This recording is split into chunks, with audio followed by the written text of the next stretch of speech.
Hi అండి. మీ good name? Nitish అండి నా పేరు. Govardhan MSc first year. Okay. అంటే మీరు డాక్టర్‌గా ఇక్కడ ఎన్ని రోజులుగా జాయిన్ అయ్యారు? అంటే ఫస్ట్ స్టూడెంట్‌గానే కదా జాయిన్ అయ్యారు. ఎన్ని ఇయర్స్ కోర్స్ నేర్చుకున్నారు? యాక్చువల్‌గా బ్యాచిలర్స్ ప్లస్ మాస్టర్స్ ఉంటుందండి ప్రోగ్రామ్. యాక్చువల్‌గా బ్యాచిలర్స్ అయిపోయింది. నేను ఇప్పుడు మాస్టర్స్ ఫైనల్ ఇయర్. ఇంకో 1 మంత్ అయిపోతే నా కాలేజ్ కూడా అయిపోతుంది. So we are currently pursuing our masters. He is first year and I am second year. మీది ఫస్ట్ ఇయర్ కదా! సో మీకు ఎట్లా అనిపిస్తుంది? నేను బ్యాచిలర్స్ కూడా ఇక్కడే చేశాను అండ్ మాస్టర్స్ ఫస్ట్ ఇయర్ చదువుతున్నాను. ఫస్ట్ బ్యాచిలర్స్లో చాలానే నేర్చుకున్నాను, స్పీచ్ గురించి, ఆడియో గురించి. ఇప్పుడు ఎంఎస్సి ఇన్ ఆడియాలజీ చేస్తున్నాను. So going good. ఇప్పుడు అంటే మాటలు రాని వాళ్ళకి చెవులు వినిపించదు కదా! సో వాళ్ళని మీరు అంటే ఈ సమస్య ఉందని ఎలా పాయింట్ ఆఫ్ చేస్తారు మీరు? ఎలా గుర్తిస్తారు? యాక్చువల్‌గా వేరియస్ అసెస్మెంట్ టూల్స్ ఉంటాయండి. ఫస్ట్ స్క్రీనింగ్ అసెస్మెంట్ చేసిన తర్వాత మాకు తెలుస్తుంది ఏమన్నా ఉందా, ఫర్దర్‌గా ఇంకా డెప్త్‌గా ఎవాల్యుయేషన్ చేస్తాం. సో చాలా టెస్ట్ అవైలబుల్గా ఉంటాయి. సో దాని ద్వారా మేము ఆ వ్యాలిడేషన్ చేసి హియరింగ్ ఫర్దర్‌గా థెరపీ ఆర్ ట్రీట్మెంట్ ఏం చేయాలన్నది మేము డిసైడ్ చేస్తాం. ఇప్పుడు దాకా ఎన్ని కేసులు చూసుంటారు? మీరు మీ దగ్గరికి ఎన్ని కేసులు వచ్చుంటాయి? చాలా కేసెస్ అండి. మీరు పర్ నెంబర్ అంటే చెప్పలేం కానీ వీఆర్ వర్కింగ్ సిన్స్ బ్యాచిలర్స్ కదా, bachelors even I did job in between. So total various numbers of cases అంటే చెప్పలేను. మోర్ దాన్ 500 అట్లా చాలా ఉంటాయి. సింగిల్ డేలో 500 ఆడియో క్యాంప్స్కి వెళ్ళిన రోజులు కూడా ఉన్నాయి. సో అలా చాలా ఉంటాయి. నెంబర్ అడిగితే చెప్పలేం. అంటే ఇప్పుడు చాలా కేసెస్ అనేది మీ దగ్గరికి పేషెంట్స్ వస్తారు కదా! సో ఒక ఇంపార్టెంట్‌గా అంటే ఛాలెంజ్ కేస్‌గా మీకు ఏదైనా వచ్చిందా? యాక్చువల్లీ డిజార్త్రియా అనేది మోస్ట్ కాంప్లికేటెడ్ కేస్.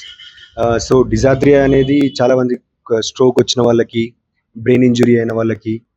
సో ఇప్పుడు ఓపెన్ బ్రెయిన్ ఇంజురీ ఉంటుంది, క్లోజ్డ్ బ్రెయిన్ ఇంజురీ ఉంటుంది. సో ఇద్దరికి రావచ్చు. సో వీళ్ళకి మేము థెరపీ ఇవ్వడం చాలా కాంప్లికేటెడ్ అనిపిస్తుంది. ఎందుకంటే వాళ్ళకి డిజార్త్రియా ఎఫెక్ట్ అయిన వాళ్ళకి అఫేజియా, కొంతమందికి అఫేజియా కూడా వస్తుంది. అఫేజియా ఉన్న వాళ్ళకి గ్లోబల్ అఫేజియా ఉంటుంది, బ్రోకాస్ అఫేజియా ఉంటుంది అండ్ వెర్నికేస్ అఫేజియా. సో వీళ్ళలో ఫస్ట్ బ్రోకాస్ అఫేజియా వచ్చి ఎక్స్ప్రెషన్ వాళ్ళకి, అంటే వాళ్ళు మాట్లాడడం అనేది వాళ్ళకి రాదు. వాళ్ళకి మనం చెప్పేది మొత్తం అర్థమవుతుంటుంది కానీ వాళ్ళకి ఎట్లా మాట్లాడాలో తెలియదు. అదే వెర్నికేస్ అఫేజియా వచ్చేసి వాళ్ళకి మాట్లాడడానికి మాట్లాడతారు కానీ ఏం మాట్లాడుతున్నారో వాళ్ళకి అర్థం కాదు. వాళ్ళకి కాంప్రహెన్షన్ ఉండదు, అంటే వాళ్ళు ఏం చెప్తున్నారో వాళ్ళకి అర్థం కాదు. ఈ రెండు మిక్స్ చేస్తే గ్లోబల్ అఫేజియా. సో వీళ్ళకి కొంచెం కాంప్లికేటెడ్గా ఉంటుంది థెరపీ. మెయిన్గా ఇది ఏజ్డ్ పీపుల్కి వస్తుంది అన్నమాట, ఓల్డ్ పీపుల్కి. అంటే ట్రీట్మెంట్ అనేది ఏజ్ తగ్గట్టు చేస్తారా? లేదా అందరికీ ఈక్వల్‌గానే ఉంటదా? ట్రీట్మెంట్ అనేది ఏజ్ బేసిస్‌లోనే ఉంటుందండి. Depending upon the condition, severity, టోటల్‌గా అనాలిసిస్ చేసుకొని type of the condition we treat. Okay. అంటే ఇప్పుడు మా చెవులు వినిపించిన వాళ్ళకి మిషన్స్ అయ్యి మీరు ఫ్రీగా ప్రొవైడ్ చేస్తానంటున్నారు కదా! సో ఎంతమందికైనా అట్లా ఫ్రీగానేనా? అవునండి. అడిప్ స్కీమ్ అనేది ఒక స్కీమ్ ఉంటుంది మా దగ్గర. So depending upon the percentage, disability percentage అని ఉంటుంది. సో దాని బేసిస్గా మేము ప్రొవైడ్ చేస్తాం హియరింగ్ ఎయిడ్స్. ఇప్పుడు చెవులు వినిపించిన వాళ్ళకి మిషన్స్ అనేది ప్రొవైడ్ చేస్తున్నారు కదా! సో ఫ్రీగా ప్రొవైడ్ చేస్తున్నారా? దాని ప్రాసెస్ ఎట్లా ఉంటుంది? యాక్చువల్లీ ఇప్పుడు ఎడిప్ స్కీమ్ అనేది ఒకటి ఉంటుంది. ఆ స్కీమ్ కింద మేము ఫ్రీ హియరింగ్ ఎయిడ్స్ అనేది ప్రొవైడ్ చేస్తుంటాము. అది ఎట్లా అంటే దానికి క్రైటీరియా ఉందన్నమాట. సో ఆ క్రైటీరియాలో వచ్చేసరికి మనకి 40% డిజబిలిటీ ఉండాలి and with disability certificate and వాళ్ళకి మంత్లీ 22,500 కంటే తక్కువ ఉండాలి ఇన్కమ్. సో వాళ్ళకి మేము ఫ్రీగా హియరింగ్ ఎయిడ్ అనేది ఇస్తాము. ఎడిప్ స్కీమ్లో హియరింగ్ ఎయిడ్ ఇస్తాము, at the same time cochlear implant కూడా చేస్తాము. ఇప్పుడు కొంతమంది అబ్బాయిలకి అమ్మాయి వాయిస్ వచ్చింది కదా! సో అలాంటి వాళ్ళకి కూడా మీరు ట్రీట్మెంట్ చేస్తారా? ఏ విధంగా చేస్తారు? యాక్చువల్గా మీరు అడిగారే ఏదైతే ఉందో అది అబ్బాయిలకి నార్మల్గా ఫీమేల్ వాయిస్ ఉంటుందో దాన్ని ప్యూబర్ ఫోనియా అంటారు.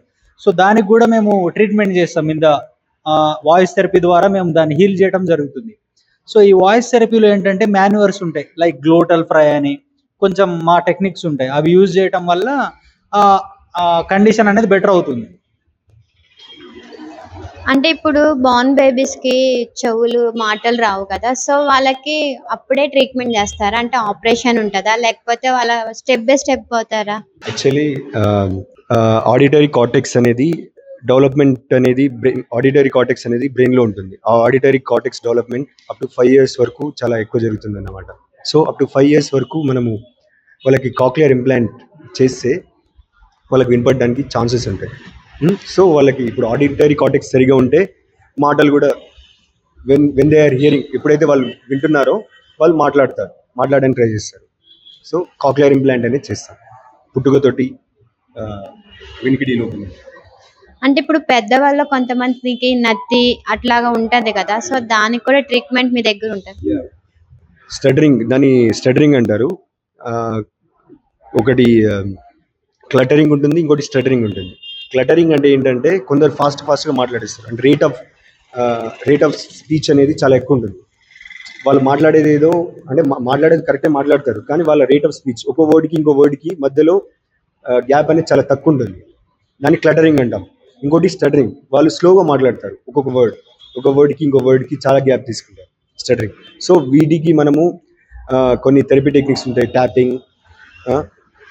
ఇంకా ట్యాపింగ్ టెక్నిక్ అని ఇంకా కొన్ని టెక్నిక్స్ ఉంటాయి. ఈ టెక్నిక్స్ తోటి మనం వాళ్ళని స్టటరింగ్ వాళ్ళకి ఇంప్రూవ్ చేయడము అండ్ క్లటరింగ్ వాళ్ళకి కూడా వాళ్ళ రేట్ని ఈక్వలైజ్ చేయడం అని చేస్తాం. అంటే ఇప్పుడు స్పీచ్ థెరపీ కాకుండా మెడిసిన్ ద్వారా కూడా క్యూర్ అయ్యే ఛాన్సెస్ ఉన్నాయా?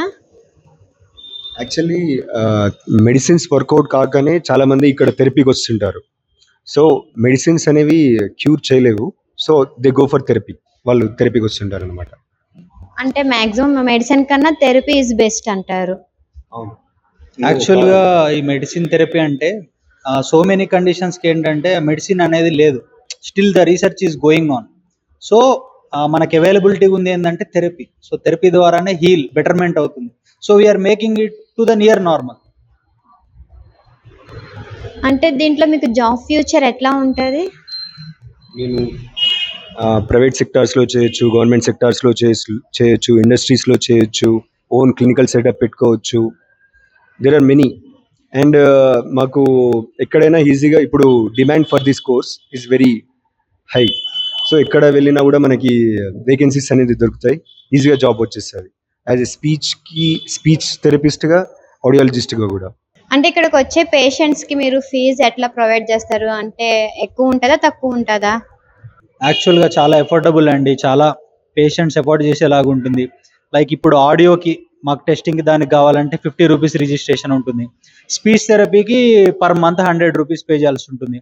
అదే ఒకవేళ యూడిఐడి కార్డు ఉంటే మాత్రం ఫ్రీగా చేస్తారు. ఓకే అండి, thank you so much. Thank you so much అండి. It was great interacting with your channel. Thank you so much RBM team for interviewing us. It was a great experience and interacting with you guys. So guys, please support, encourage, subscribe to RBM channel. Please subscribe RBM channel.